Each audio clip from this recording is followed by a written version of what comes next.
Our programs offer many languages. Please visit suprememastertv.com/schedule. Nos programmes offrent plusieurs langues. Veuillez visiter suprememastertv.com/schedule. Nuestros programas ofrecen varios idiomas. Visite suprememastertv.com/schedule. Nossos programas oferecem vários idiomas. Acesse suprememastertv.com/schedule. हमारे कार्यक्रम पेश किए जाते हैं कई भाषाओं में। कृपया देखें suprememastertv.com/schedule。我们的节目提供多种语言，请看 suprememastertv.com/schedule。 Rancangan kami menawarkan banyak bahasa. Sila kunjungi suprememastertv.com/kehadapan-schedule. برامجنا متوفرة بالعديد من اللغات. يرجى زيارة suprememastertv.com/schedule. Наши программы предлагают много языков. Пожалуйста, посмотрите suprememastertv.com/schedule. Нашите предавания предлагат много езици. Моля вижте suprememastertv.com/schedule. So if you don't keep these basic precepts, then no matter how long you meditate, it just keep leaking out, gone to the Maya power. The Maya will take it and use it to harm you and harm others as well. Please continue watching to find out more. Supreme Master Ching Hai's lectures are not a complete meditation instruction. Please do not try alone. For free of charge guidance, please visit godsdirectcontact.org or contact any of our centers near you.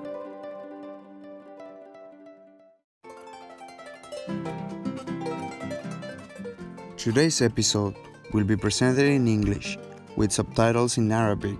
Aulasis, also known as Vietnamese, Chinese, Czech, English, French, German, Hindi, Hungarian, Indonesian, Japanese, Korean, Malay, Mongolian, Persian, Polish, Portuguese, Punjabi, Romanian, Russian, Spanish, Telugu, and Thai.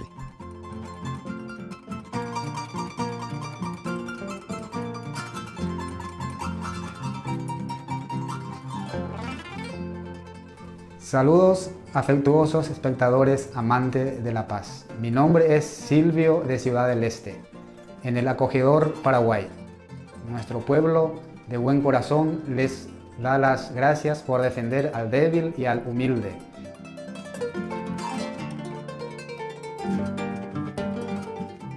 Paraguay, en lengua indígena, significa río perteneciente al mar. Sus verdes colinas ondulantes, sus ricos suelos y sus exuberantes bosques pristinos impresionaron tanto a los primeros exploradores que lo llamaron un segundo Edén.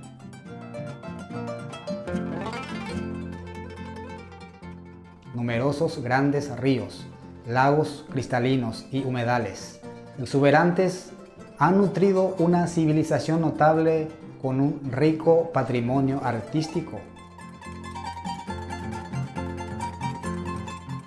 Paraguay también comparte el segundo acuífero de agua dulce más grande del mundo, el acuífero Guaraní, con 3 países vecinos.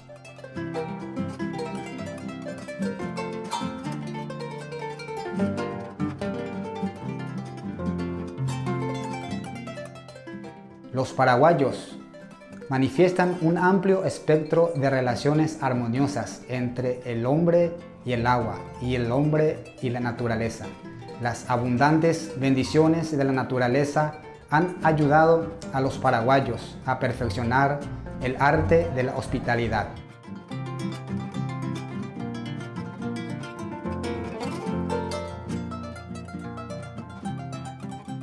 Es una alegría compartir un vistazo del colorido Paraguay con ustedes. Apreciados espectadores, les deseamos profundo amor desde el corazón de nuestro pueblo.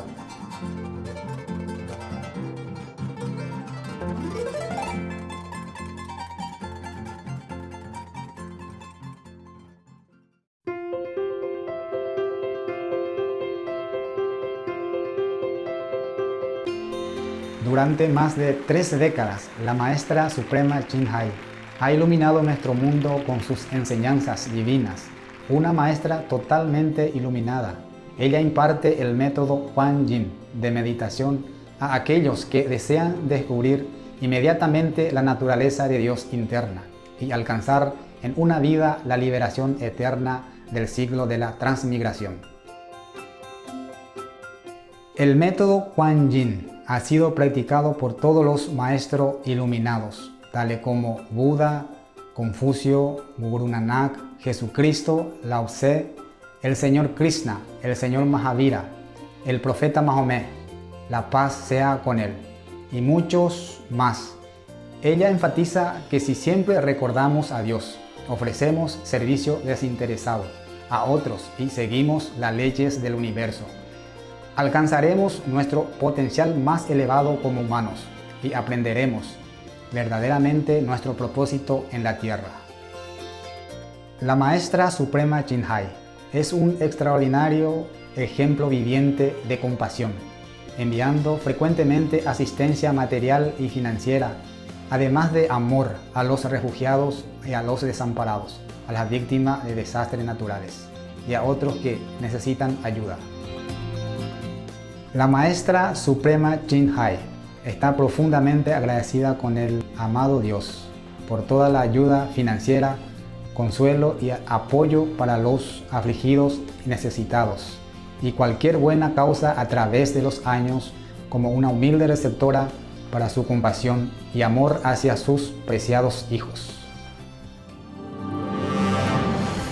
La Maestra Suprema Jinhai recibe apoyo y amor de numerosas organizaciones de medios de comunicación, gobiernos y personas individuales, así como muchos galardones de su parte, como por ejemplo el Premio Guzzi de la Paz 2006, considerado el Premio Nobel de la Paz de Oriente, el Premio al Liderazgo Mundial Espiritual en 1994, el Premio Mahavir en el 2008, la proclamación de los días 22 de febrero y 25 de octubre como Día de la Maestra Suprema Jinhai, nombrada Ciudadana Honoraria de los Estados Unidos, etc. Y ha sido honrada a través de los años con otros numerosos premios y galardones por sus excepcionales obras filantrópicas y humanitarias.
nos disculpamos por no poder mostrar otros muchos premios y honores por falta de espacio y tiempo.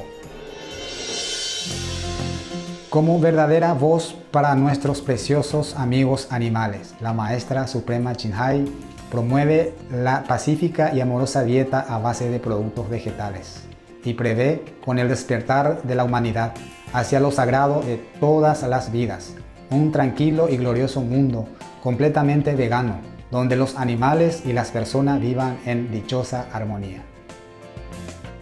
Sus iniciativas para difundir la tendencia vegana son diversas y entre ellas se incluyen la distribución del volante de vida alternativa, los restaurantes veganos internacionales, Loving Hut, empresa de productos de alimentación veganos, productos de piel vegana, Supreme Master Television, además de hablar regularmente con influyentes líderes de gobierno y medios de comunicación y participar en conferencias televisadas sobre el cambio climático, etc.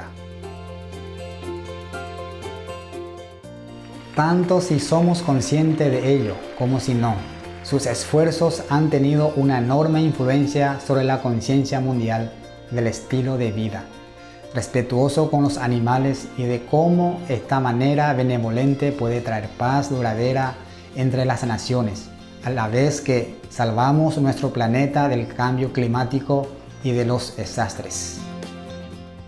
A lo largo de los años, la Maestra Suprema Chinhai ha viajado por todo el mundo, desde las Américas hasta África, desde Europa hasta Oceanía, y ha ofrecido cientos de discursos al público y a sus discípulos sobre muchos temas espirituales. Hoy tenemos la bendición de presentar una de estas inspiradoras conferencias titulada El Suragama Sutra. Las 4 instrucciones claras e inalterables sobre la pureza. Abstenerse de robar y mentir. Parte 3 de 7 entre maestra y discípulos. Dada en inglés el 23 de diciembre del 2018 en la Tierra Nueva, Taiwán, también conocida como Formosa.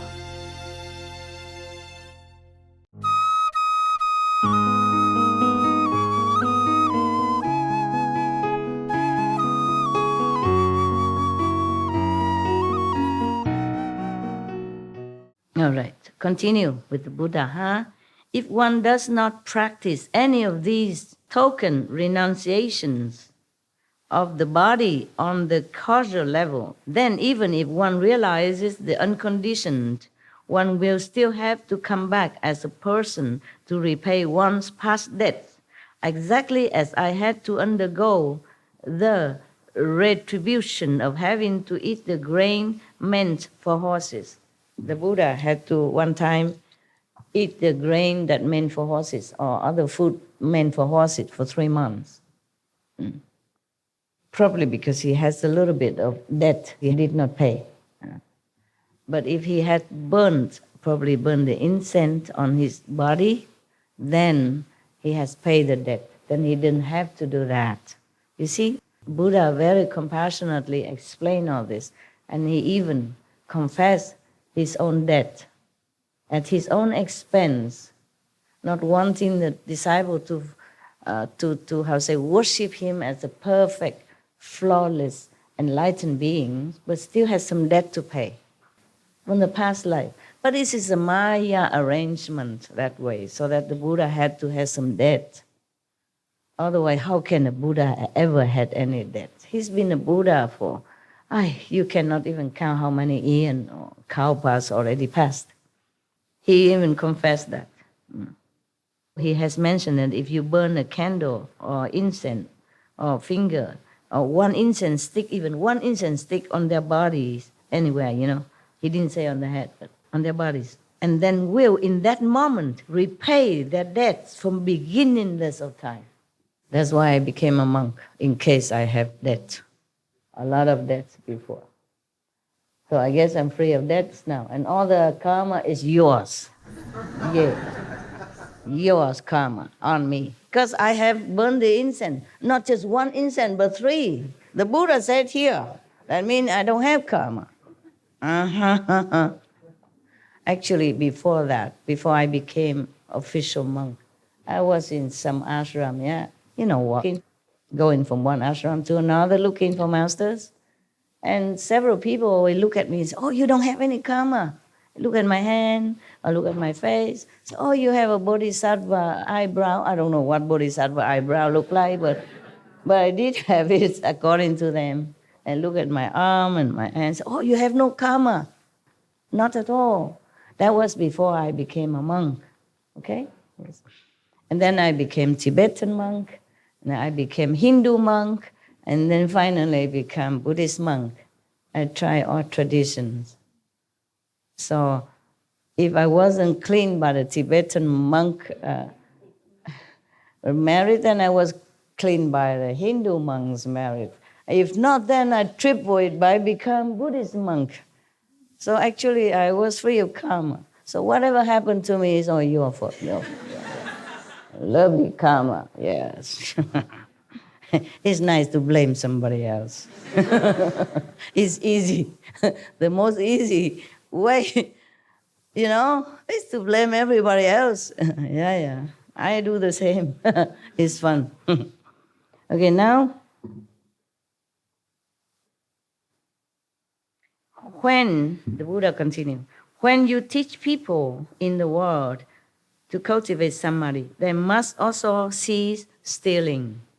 This is the third clear and unalterable instruction on purity given by the first come one and the Buddhas of the past and the honor ones in the past. I mean, many Buddha, one Buddha after another, all the Buddhas teaching this way, all the saints, all the first come ones teach this way. The precept is important. That's why even if you become a monk or not even you burn incense, you still need to take precept. You take the precept so that you always go straight, I give you only 5 precepts and you complain and sometimes you don't keep some of it. If you become a monk, 200 something precepts, monks and nuns similar, understand me, in the Buddhist tradition. I don't want to tell you this because if you know it, you have to keep it.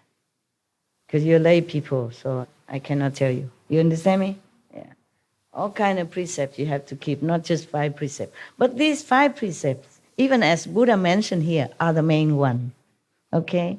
Because if you don't keep your mind pure from lust, other precepts also will be kind of depleting and, lacking. Okay? For example, if you're lusting after a woman, and maybe she's already married, or she's unattainable, and then, I don't mean you, but I mean some people who lacking of moral standard or lacking of self-control might try to find a way to harm anyone that get into his way to possess that woman of his desire.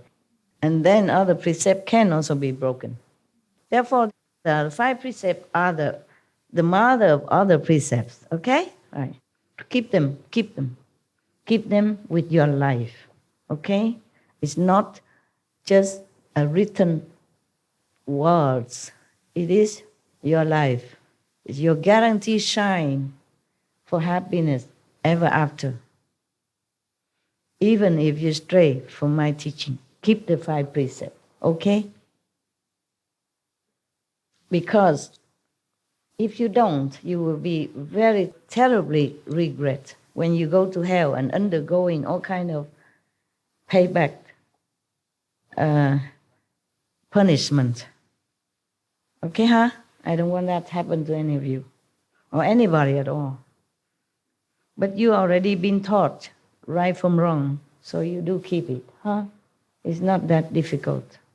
5 precepts is a very simple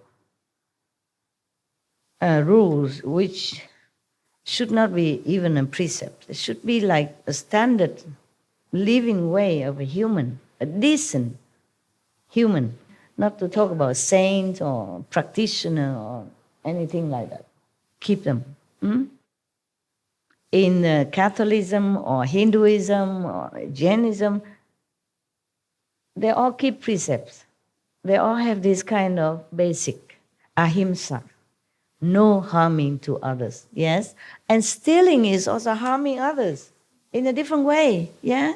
Because if you steal somebody money or something that he or she needs, then you discomfort that person. You make her and him, hers or his life not smooth, and then you make him worry and then distracting him or her from their daily routine or efficiency to their work, whatever they're doing.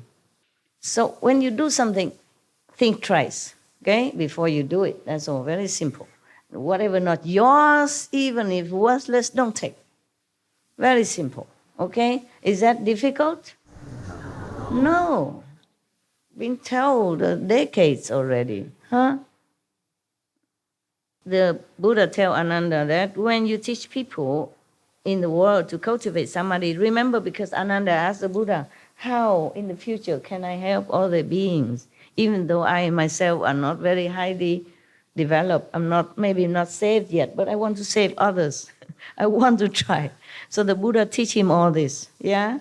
So he continued to say, when you teach people in the world to cultivate samadhi, meaning after Buddha is gone, nobody there, then if you want to teach others and teach them all this, all the above mentioned, regulation, precept, principle, okay? And plus, if they want to cultivate samadhi, they must also cease stealing, yeah? Don't steal anything. This is the third clear and unalterable, uncompromisable. That is the real truth. Nothing can replace it. No killing, no unethical sexual relationship, okay? No stealing. Even if you're married, you have to, I say, taper off. The master in India, even they are married. Many of them do. Yeah. Because they married already before they became a master, or even afterward. But they have couple interaction only 3 times a year, just to make children, to do the tradition family, that's all. Not because they're lustful after that, just kind of duty. So this is unalterable rules of the universe that you must keep in order to be liberated, with or without the Buddha presence. Now, therefore, Ananda, if cultivators of chant, samadhi, in meditators, do not cease stealing, they are like someone who pours water into a leaking cup and hopes to fill it. I mean, useless, useless. You waste your time. If you pour water into a leaking cup, will the water stay inside? No. So if you don't keep these basic precepts, then no matter how long you meditate, it just keeps leaking out, gone to the Maya power. The Maya will take it and use it to harm you and harm others as well. He may continue for as many aeons as there are fine motes of dust, but it still will not be full in the end. It's like that. If you don't keep the precept, forget your samadhi, forget your meditation. Useless to you. That's what the Buddha said. All right, I say the same. In Thailand, there was one sister. She heard several disciples during meditation, seeing the vision that I was the King Rama V of Thailand. It's not my fault if they saw I was King Rama of Thailand. Understand me? Even if I was.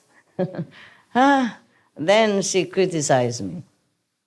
Yeah. She said that according to her, any decent man will marry only one wife. The King Rama maybe have more than one wife. I can't remember. Maybe I'm not King Rama. I don't remember how many wives I had. If I did, so what? Okay? So I told her, even if King Rama or I married 100 times, or to 100 women, 100 men, I'm still enlightened. And I'm still in focus of enlightenment. And I'm still in heaven. Even master had to pay some debt, okay? Maybe not for the master himself, but for the disciples, okay? That's number one, okay? Like the Buddha has to eat the horse food, okay? Actually, in some other karma, in some other sutra, they say because of disciples' fault, disciple karma, that he had to do that. And no matter what, okay? There's a master business. Your business is just to take your precept, keep it, meditate, and be good, okay? Now, for the poor King Ram of Thailand, he was very famous, very beloved by his people, and he did a lot of good things for Thailand. Very beloved king. And any king who married once or twice or third times, it is tradition, it is obligation.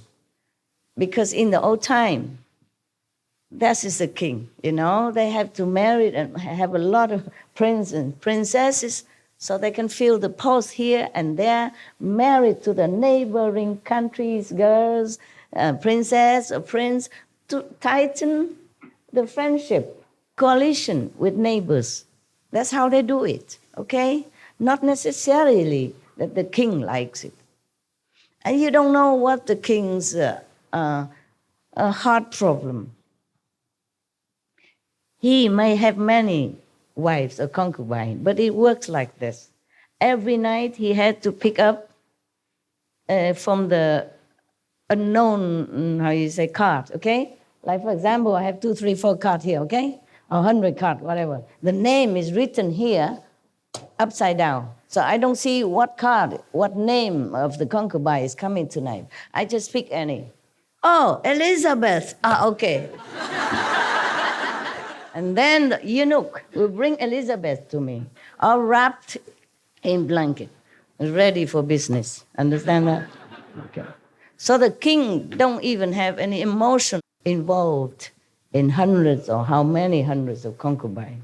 Just a job, just a work. Whether or not he likes that Elizabeth or not like Elizabeth. Fancy sleeping with somebody you don't like. Every night you have to do it.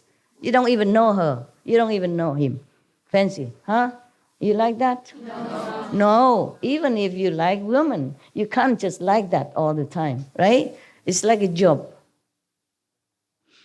And woe to any king who favor just one concubine.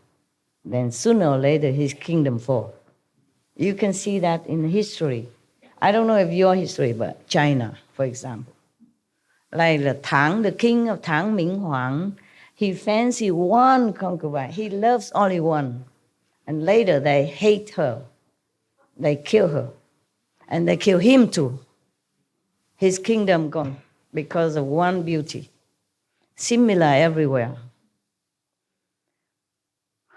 One time in Vietnam, one king, he loves one of his queens very much. But he has to kill her because it disturbed him too much for his state affair. One time he sent her with a letter, sealed, with the king's seal, and she cannot open, she doesn't know what is inside. Nobody allowed to. He sent her to go to one of his generals with the letter. Inside he said, please kill her so that I will have peace of mind to take care of the country's business. He can't allow himself to be too much entangled in this emotional so-called love affair, even though he's entitled to it. It is very sad, but being a king is not that easy, okay? There's other king also, if he favor one concubine, he's not allowed to. Even if he allow himself to do that, the whole court, royal court, or his mother, his advisor, they won't fancy that. They won't allow that. Sooner or later, he has to give her up, or the kingdom will fall because they will not support him. Because other ministers don't support him. Other family, powerful family in the country who offer their daughters to the king will not support him. Do you understand? Yes. Because their daughters are neglected. And the king were not fair to all of them and fancy only one. then all the people will slowly fall off their favor. And then the king is alone. And with the queen who's been envied, jealous, hated, want to destroy. And then sooner or later it fell. Many times in the history of China, especially like that. You read them, okay? Now you know. So to criticize a king of having many wives is not fair anyway, okay? Whether or not I was King Rama or the King Rama have many wives or not, who cares? You have to see more, bigger picture. You can't just point your nose into the toilet alone in the house and say, oh, this place stinks. The toilet stinks, but not the whole place. The king, he has duty to his nation. He does everything or did what he can in order to uphold his country, to develop peace with all the neighbors. In order to do that, he had to marry his prince and princess to different countries' royalty. That was in it before. That's how they make peace and, coalition together to keep themselves strong. Therefore, he doesn't even know who's going to sleep with him tonight. It's just a card, you know? They give you every night a card. You just pick up one, and whoever comes will come. There's no every night romantic and stuff like that. It's not. And if you want to have a romantic one like that, then you're doomed. Sooner or later. It's like that. Because these ministers of the king, they love to give their daughter to be the king's favorite and concubine. Strengthen also their power, prestige, the whole family, like that. Even then, no benefit, but the wife of the king, my daughter. Of course, any father wants that. Any mother loves that. And therefore, the king was offered many from the minister or sub-ministers or the generals or the whatever you name it. Yeah? They all have, if they have daughter, they offer to the king. And the king have to accept it so that they will be loyal to him, support him, yeah? Make him strong and the country stable. If the king alone, how can he do anything, yeah? Even though he's so-called supposed to be the most powerful, but he doesn't have anybody support him. The general don't want to protect him. The minister don't want to help him. The ambassadors don't want to make relationship better with the other country. How the kings are going to govern anything? In the old time, relying on that. You see, nowadays we have many more better communication system. Yeah, we can go directly to another country. Being a king, you can go directly, or minister or prime minister, you can go and shake hands with a neighbor country quickly. In the old time, you have to rely on all these supports around you. All support you get. Therefore, he has to have many wives. And he has to be fair to all of them, and that is the rule. He cannot pick one or two or three. Just have to treat all of them. Every night he has to sleep with one different woman. And they take turn, you know. If they have 100, then he has to keep every night one until the 100's done and then return. He cannot have one wife, 2 nights, 3 nights. Just one. He likes it or not like it. It's like that. Even in China history, one king, he cannot have children. It's just like some men don't have children somehow, you know. Maybe their destiny, maybe they are not potent. So that king has no children at all with all his queens and, second queens, third queens, concubines. No one bear him any child. He is impotent. So what they do? Every night or every now and then they make a party in the palace secret chamber somewhere. And they let the young, handsome, able, potent men go into there and have party with the concubines. And then all the children are born from there, become prince and princess, and also marry off outside as the royal members. So the king still can strengthen his relationship with neighborhood country, even though he himself has no children. He does that. Very good. You see, so the king cannot even afford jealousy, not possessiveness of any concubine, even though if he's important, he cannot even afford to feel bad and then don't let other men come in and sleep with his so-called wives. He does that for the country. That is the man. No matter how many wives he has, he's a good king. You capiche now? Yes. You have to have wisdom, fairness, and IQ, okay? Not just judging a little petty here, petty there, petty there. It's no good, okay? It's a little mundane, but you should know a little bit, okay? Being a king, it's not that easy. Nowadays, king doesn't have to have many wives anymore. But even then, I remember some decades ago, one queen of a country cannot bear children, and the king has to abdicate her. And she has to be dismissed because she couldn't bear children. King have to have children. To continue the royal lineage is an obligation. Obligation. So some nowadays, even the prince is married to some lady, even royalty or not, she has to bear children, and right away, almost right away after wedding. Before that, they can be boyfriend, girlfriend for years, but have nothing. After married, immediately have children. You can see that, you know that.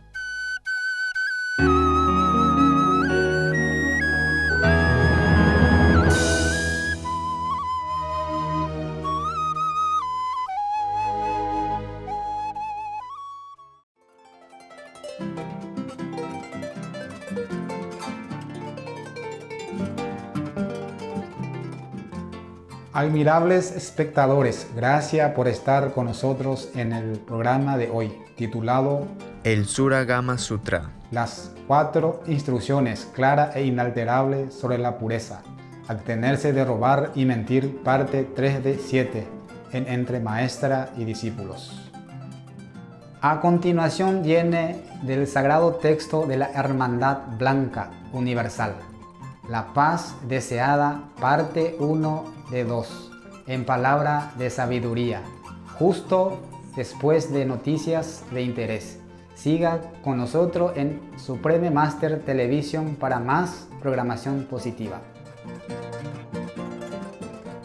Que sus vidas se desborden con las infinitas bendiciones y la gracia de Dios.